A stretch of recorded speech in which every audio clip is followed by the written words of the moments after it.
पूरे हिंदुस्तान में रोज़ माइंड के मिशन जैसा और कोई मिशन नहीं है। 5 बैच तो हमारे यहाँ से ही पास हो चुके हैं, उनको डिग्री मिल चुकी है। आज तक तो कभी किसी बच्चे से ऐसा कभी कोई बात हुई नहीं है। तो ये तो बिल्कुल ही झूठ बोल रहा है जो भी बोल रहा है कि उनकी डिग्री रोक ली जाती है और उनसे बाकी पैसे लिए जाते हैं। मैं एक लाइन में कहूँगा, एक बिहारी सब पे भारी। That's it.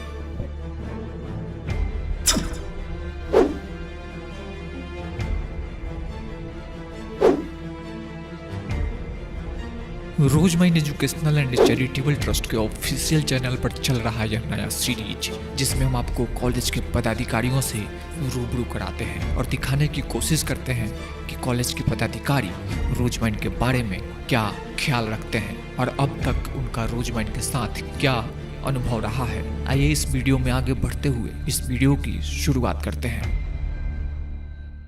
तो मैंने आपको बताया था कि आज पटना में ऑल इंडिया कॉलेज मीट था रोज माइंड का, और इस दौरान हम जो भी कॉलेज आए हैं देश भर से, उनके पदाधिकारी के, उनके चेयरमैन से, फिर जो भी कॉलेज के लोग आए हैं उनसे बात करके जानने की कोशिश कर रहे हैं कि रोज माइंड के बारे में वे क्या ख्याल रखते हैं। सबसे पहले तो sir, Rose Mind educational and charitable trust की तरफ से बिहार की धरती पर आपका स्वागत करता हूँ। कैसे हैं सर? आपका बहुत बहुत धन्यवाद मुझे यहाँ आमंत्रित करने के लिए।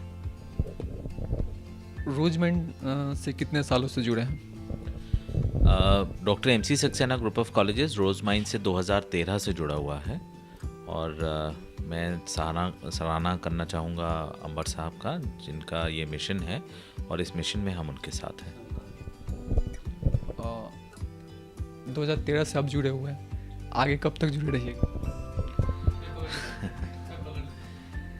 जब तक जो है ये मिशन पूरा नहीं हो जाता और हर वो बच्चा जो कि शिक्षा पाना चाहता है उसके सपने पूरे नहीं हो जाते, हम रोज माइंड से जुड़े रहेंगे। रोज माइंड और जो इसके चेयरमैन है श्री अवैध संवर जी, अपने वादों पर कितना खरा उतरते हैं? एक एक बात उनकी सच होती है और वो अपने वादों को हमेशा निभाते आए हैं। पिछले 8 सालों से जो भी वादे उन्होंने, मैंने जब भी देखा स्टूडेंट्स के बीच में, चाहे उनके गार्जियंस के बीच में, चाहे कॉलेज के लोगों के बीच में, वो अपने हर वादे पे खरे उतरते हैं और मैं इस बात के लिए उनकी सराहना करता हूँ। रोज माइंड ट्रस्ट के द्वारा जिन सीटों पर MOU होता है, कितना भर पाती है रोज माइंड? अक्सर देखा गया है कि रोज माइंड अपनी पूरी की पूरी सीटें भर लेती है और सभी लोग यहाँ से पूरा संतुष्ट होकर जाते हैं। बल्कि आज एक कॉन्फ्रेंस हो रही थी जिसमें हम लोग आपस में ये डिस्कस भी कर रहे थे कि पूरे हिंदुस्तान में रोज माइंड के मिशन जैसा और कोई मिशन नहीं है, और शायद इसी वजह से इससे लोग ज़्यादा से ज़्यादा जुड़ते जा रहे हैं और जो है ज़्यादा से ज़्यादा कॉलेजेस में आ रहे हैं। कुछ देर पहले एक चेयरमैन साहब से मेरी बात हो रही थी, तो उन्होंने कहा कि एक नर्सिंग का कॉलेज बनाने में करोड़ों रुपए खर्च होते हैं, इतनी भागदौड़ होती है, और आपके चेयरमैन साहब पटना से आते हैं और 500 सीटों पर MOU करके रातों रात चले जाते हैं। इन सब सारी चीज़ें को पीछे कौन सी ताकत काम कर रही है?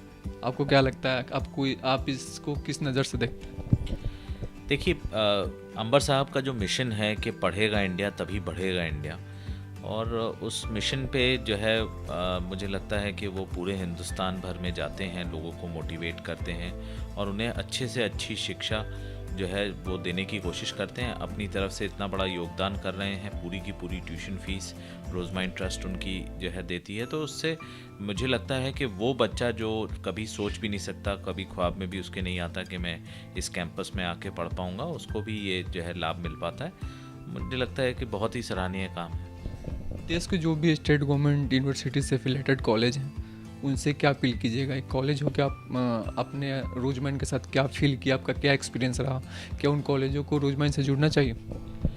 मुझे लगता है कि सभी कॉलेजेस को रोज माइंड का जो ये संकल्प है उससे जुड़ना चाहिए, और मुझे लगता है इसमें जो बच्चे हैं वो बहुत ही मेहनती होते हैं और वो आगे चल के देश का नाम रोशन कर सकते हैं और सबके लिए जो है एक वरदान साबित हो सकता है। मुझे लगता है बहुत कॉलेजेस को इसके साथ जुड़ना चाहिए। आज हमारे साथ doctor MC Saxena group of colleges के डायरेक्टर साहब भी मौजूद हैं। हम इनसे भी बात करेंगे और जानने की कोशिश करेंगे कि सर, जो रोज माइंड के बच्चे होते हैं कॉलेज में, जो भी रोज माइंड के द्वारा बच्चे गए होते हैं, कैसे होते हैं सर? कभी उनके वजह से कोई परेशानी आई हो? कोई परेशानी नहीं आई। इवन जो रोज माइंड से बच्चे आते हैं बहुत अच्छे होते हैं, डिसिप्लिन्ड होते हैं, और हम उनको सिखाते हैं कि कैसे आपको फर्दर डिसिप्लिन मेंटेन करना है और कैसे अपनी शिक्षा को आगे बढ़ाना है। कई बार बच्चों के माध्यम से सवाल आते हैं और सुना जाता है कि बच्चे कहते हैं कि रोज माइंड के माध्यम से जो बच्चे जाते हैं, कॉलेज क्या करता है कि 1 साल तक उनसे फ़ी की डिमांड नहीं करेगा, लेकिन अगले साल या फिर लास्ट ईयर में उनकी डिग्री रोक देगा कि जब तक तुम पूरे फ़ी नहीं दोगे, पैसे नहीं दोगे, तब तक तुम्हारी डिग्री नहीं दी जाएगी। ऐसा कुछ तो सर कॉलेज में नहीं होता। ऐसा नहीं है बिल्कुल, क्योंकि अंबर सर ने ऑलरेडी कह रखा है दिस इज़ अ मिशन संकल्प।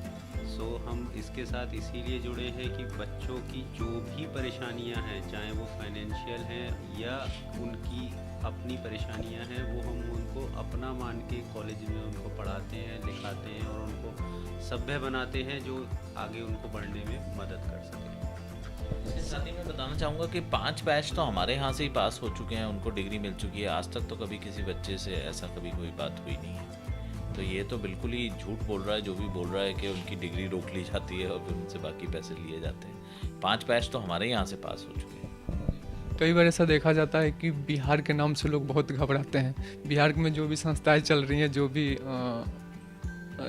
चीज़ें चल रही हैं, इन सब से लोग घबराते हैं और कतराते हैं, इनसे दूर भागते हैं। हालांकि बिहार का इतिहास काफ़ी स्वर्णिम रहा है। इन सब के बावजूद भी आपने रोजमैन पे विश्वास किया और रोजमैन के साथ आप जुड़े। अब तक का सफ़र कैसा रहा सर? मैं एक लाइन में कहूँगा, एक बिहारी सब पे भारी। That's enough. Thank you sir, हमसे जुड़ने के लिए आपका बहुत बहुत धन्यवाद।